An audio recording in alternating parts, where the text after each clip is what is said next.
toca um instrumento difícil e a paixão pelo oboé o fez um grande músico internacional.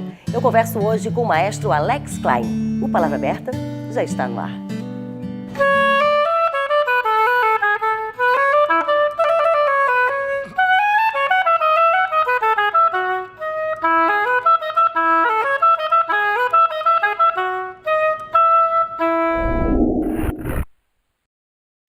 Alex, você veio numa família de músicos ou você começou a tocar por acaso?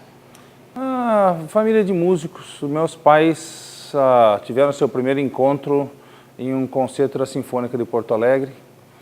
E já há um século a minha família também tinha uma bandinha tradicional no interior. Então a música sempre estava no sangue. E como é que começou então? Começou percebendo, tendo a sensibilidade, percebeu que tinha o dom também? Ou esse contato da família sempre com os instrumentos, com a música, fez com que você começasse a gostar e a ter acesso?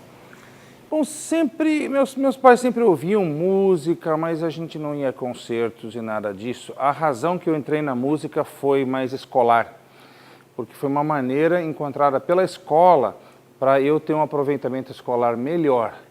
E eu encontrei uma paixão, né? Então a gente foi num festival de música não muito diferente do FEMUSC, e lá eu vi uma orquestra tocar e eu apontei para o meio da orquestra assim, é aquele ali que eu quero tocar. E qual era aquele ali? Eu nem sabia o nome, mas eu fiquei impressionado porque o oboé tem uma abertura para ar muito pequena. Mesmo assim, o seu som enchia o teatro. Então, para a criança, aquilo gerou uma curiosidade, entendeu? Como que é isso aí? E eu quis me aproximar, então, desse instrumento, que é um dos mais difíceis, então, que exigiu de mim muita concentração, muita disciplina. E acabou consertando um pouco aquela criança que estava um pouco fora de controle na época. Existiam professores que ensinavam oboé em Porto Alegre ou no Rio Grande do Sul na época? Na época eu estava morando em Curitiba já. Tínhamos professores. O meu professor, primeiro professor, João Ramalho, era autodidata, mas me transmitiu a essência do que é ser músico. E eu até hoje agradeço muito ele. Talvez se ele não fosse autodidata, ele não teria me ensinado tanta criatividade como ele ensinou. E depois disso? Andou pelo Brasil todo, trabalhou pelo Brasil, mas acabou escolhendo o exterior para morar. É difícil fazer música no Brasil? Sim, mas na época, estamos falando do começo dos anos 80, para o jovem músico no Brasil, era quem não saísse para estudar no exterior não teria oportunidades. Porque saindo do período militar, o Brasil estava muito incerto para desenvolver muitas atividades culturais novas que utilizassem todos esses talentos. Então eu fui ao exterior buscar conhecimento, fui para estudar. E uma vez que a gente chega lá, eu fui estudar no Oberlin Conservatory.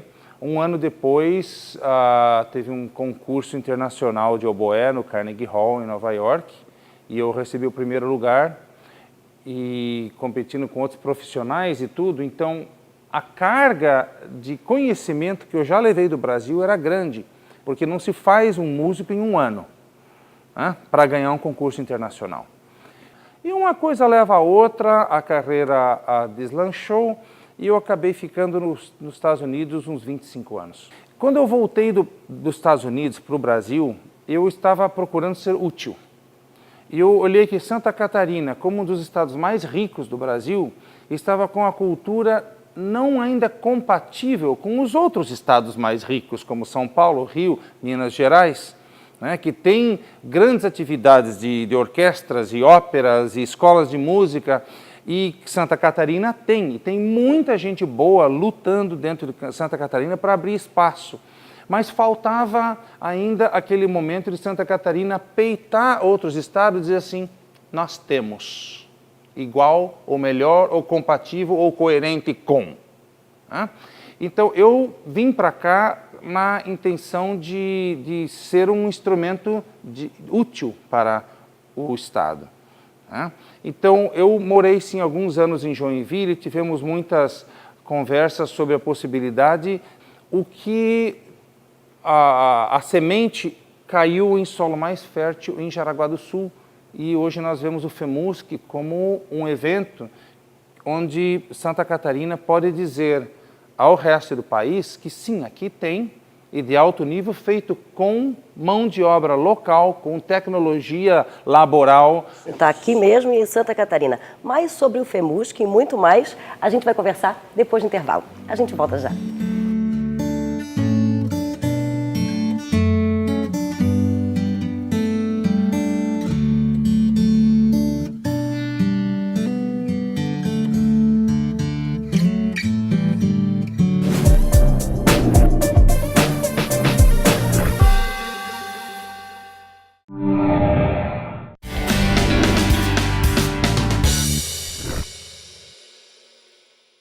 E voltamos a conversar com o músico Alex Klein.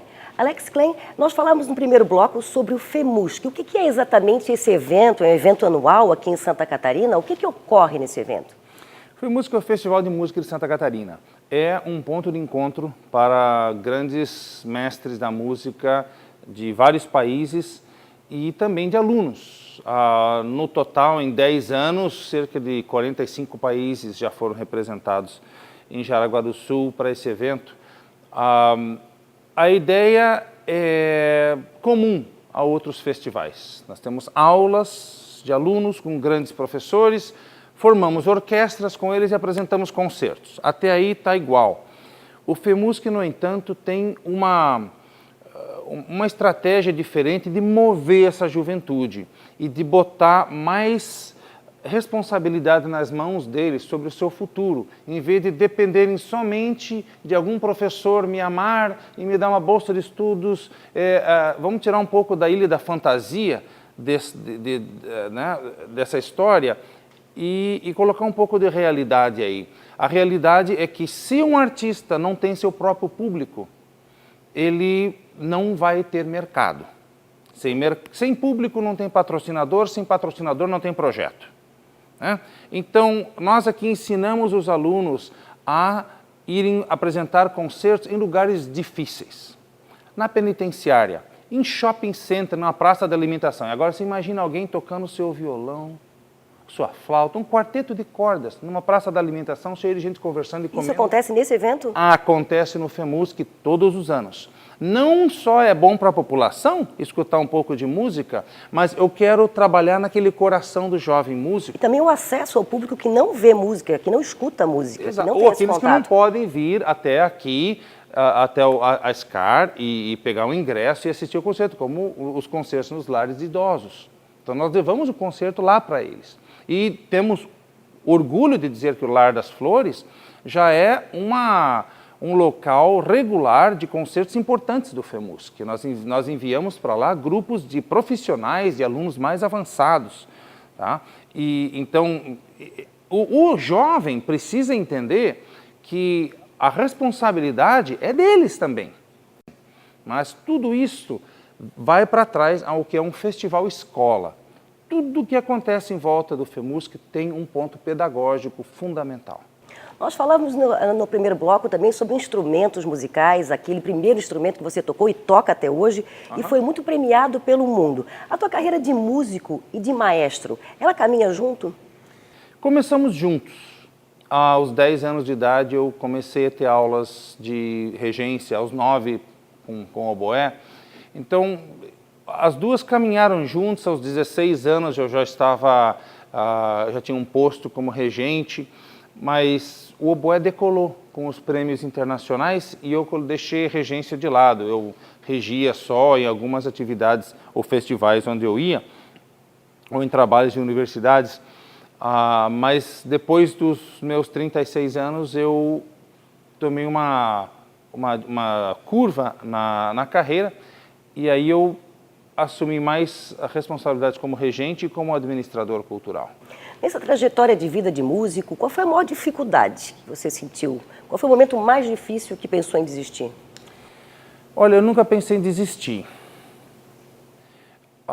mas eu tive essa curva foi a distonia focal, que é uma situação neurológica que está afetando cerca de 1% dos músicos profissionais, em que dá algum peripaquezinho neurológico e a informação do cérebro não chega aos dedos por completo.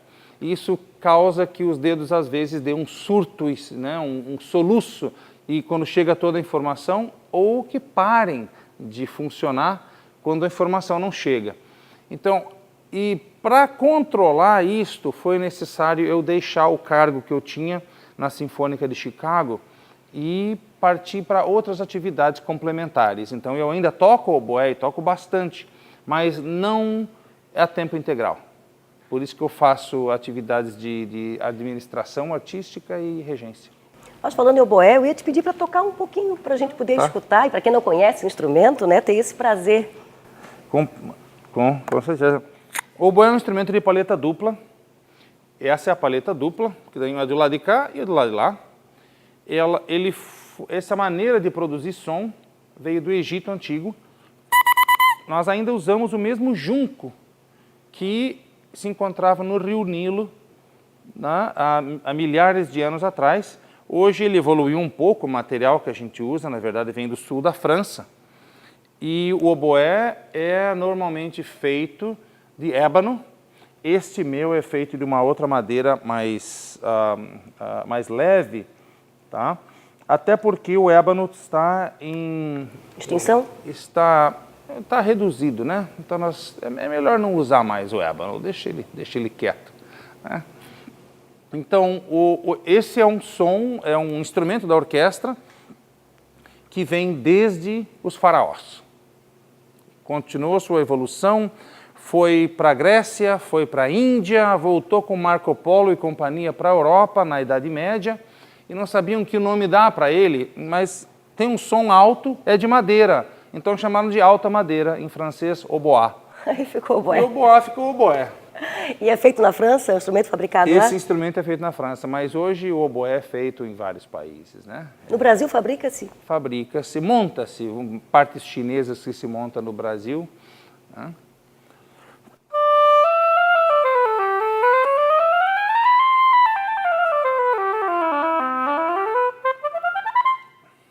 Que legal, nossa! É um som muito bonito do oboé, bem cativante. Ele é um instrumento muito difícil de controlar, porque o oboísta precisa fazer sua própria palheta. Não dá para comprar na loja, para a gente ter a qualidade profissional. Então, o oboísta é também um artesão e, às vezes, a palheta não toca bem. Então, exige uma certa pressão de ar para ter certeza que ela não vai parar de tocar no meio de um concerto. E isso faz do oboé um dos instrumentos mais complicados que tem na orquestra. Puxa, e que bom que tem o Alex tocando aqui, nos orgulhando no Brasil e no mundo. Foi um prazer te conhecer, muito obrigada pela oportunidade, obrigada pelos eventos que você ajuda a organizar pelo Brasil e pelo mundo. Tá bom? Prazer. Muito obrigado.